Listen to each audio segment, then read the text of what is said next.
What's up, guys? Welcome back to Newswave. So there's been a lot of conversation around the Nintendo 64 emulation on that Switch Online expansion pack. Well, it looks like another issue's popped up, this having to do with the save data in those games getting corrupted, and we're going to go over that one here today.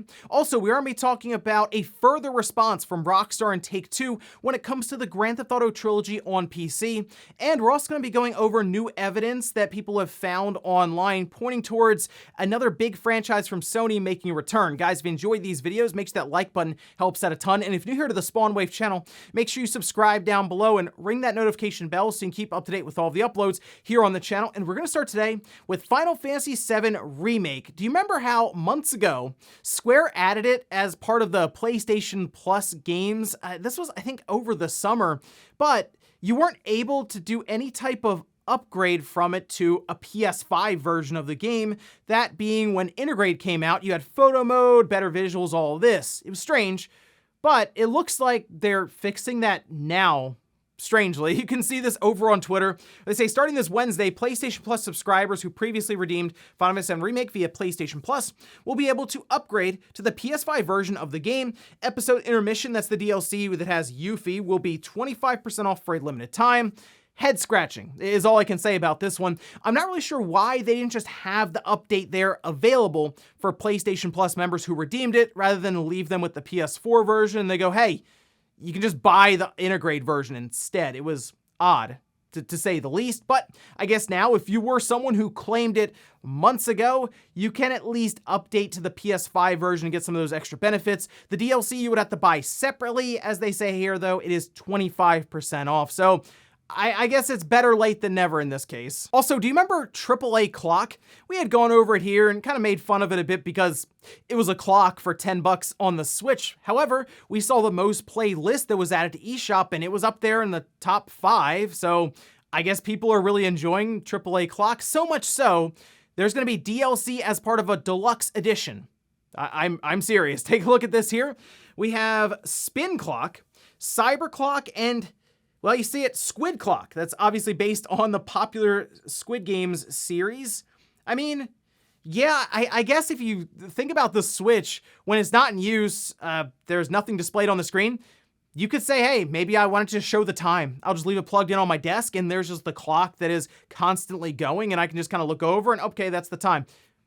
Sure, obviously that's something that people would like, considering the playtime and it being up on the top charts. I'm a little surprised Nintendo hasn't just said, well, we have that OLED system at least, and maybe when it's even in the dock, it has like that top strip of the LCD that's showing. Maybe occasional flash up now and then fade out with just the time. You see different phones that have OLED displays that will do that.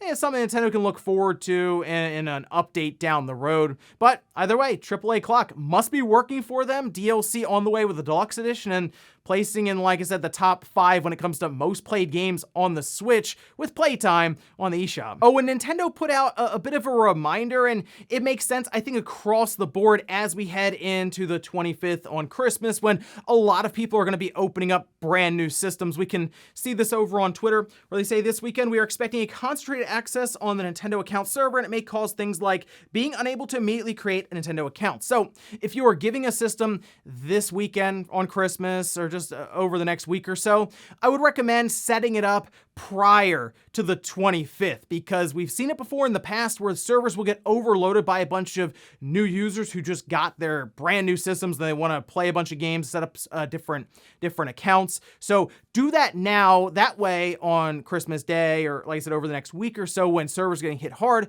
you'll already be good to go, and the person who picks up their system can just start playing with an already made account. And guys, with some of the quick news out of the way, let's get into the bigger stuff. Let's start right away with the Nintendo Switch Online service, specifically the expansion pack that's caused quite the conversation online with the pricing and the drip feed of games, then even the quality of the emulation around those games. Well, it looks like a situation has popped up online when it comes to just the save data, and that's going to become a bigger deal when you have games like Paper Mario that takes, over 20 hours to play through. You don't want to get halfway through, be invested 10 plus hours, and all of a sudden your save is just erased because you decided to hit a tree.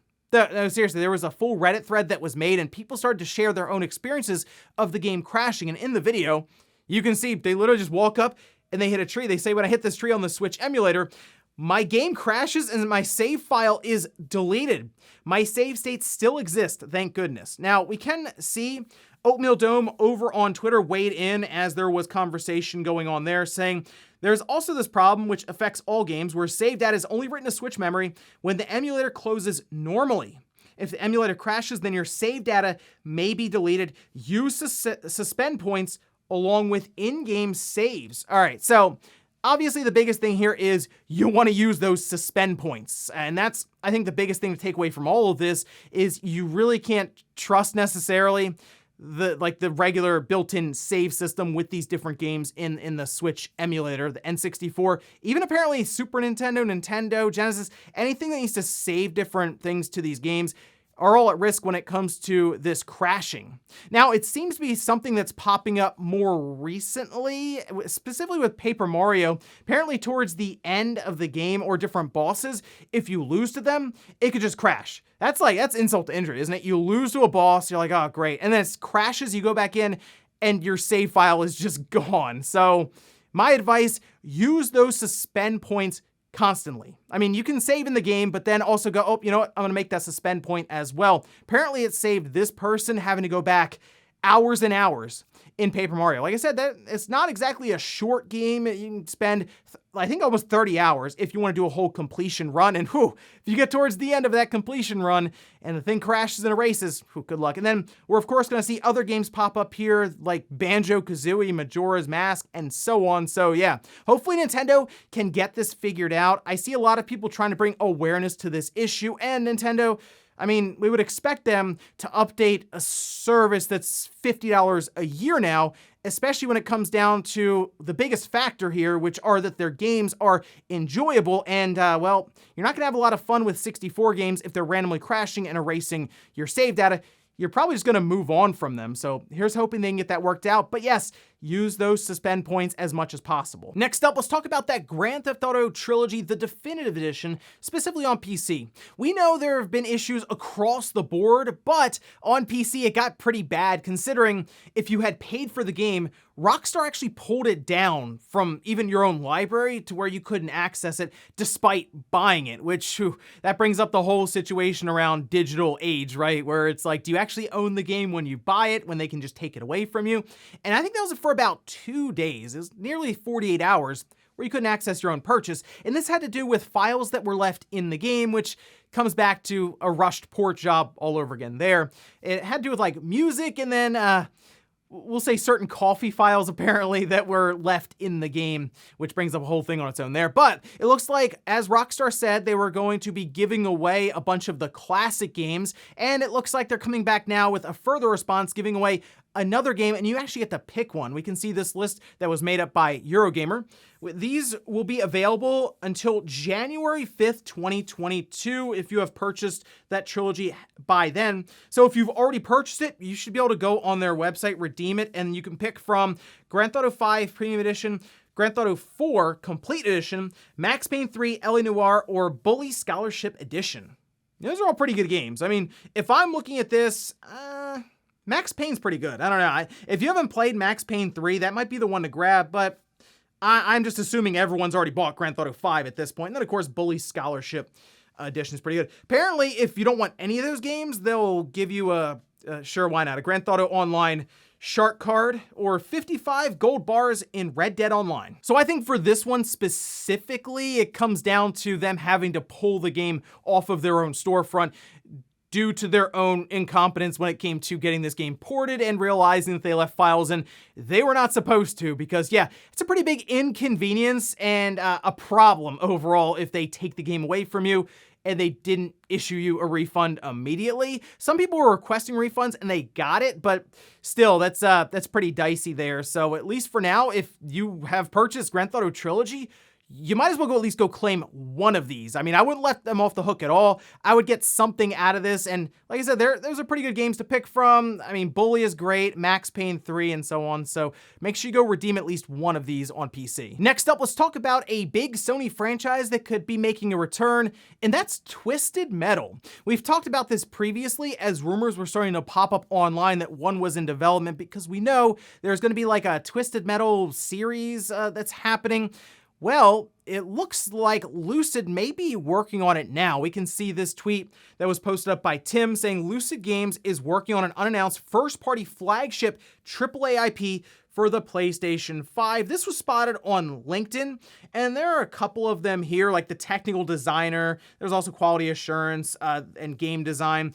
But the biggest thing here is, if you look at Destruction All-Stars, which is what Lucid Games had done previously, underperformed badly, but a lot of people were playing and they're like, hey, the mechanics aren't bad. It's just, I feel like I should be shooting things with a rocket launcher right now. Instead, you just crash into things and like, that was it. Mechanically good, but not really compelling beyond what you initially get. And that's kind of where the Twisted Metal idea came into play. It's like, wow, Lucid could probably make a really good Twisted Metal game. And I was wondering how many people have really even played Twisted Metal, because the last one was on the PS3.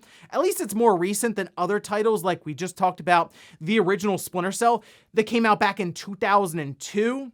I don't really expect a ton of people to have played the original Splinter Cell back when it released, because that's like almost 20 years ago. But Twisted Metal, that was back on the PS3, not even a decade ago. And this could be really good because I feel like Sony needs more online multiplayer games from a first-party perspective. That's something Microsoft has been working pretty hard to do, and I mean, Microsoft is pretty much where you go for more of the multiplayer games, and you go to Sony for more of the single-player narrative-driven titles. But Sony had some really good multiplayer experiences, even in the last generation with the PS4, with things like Last of Us Factions.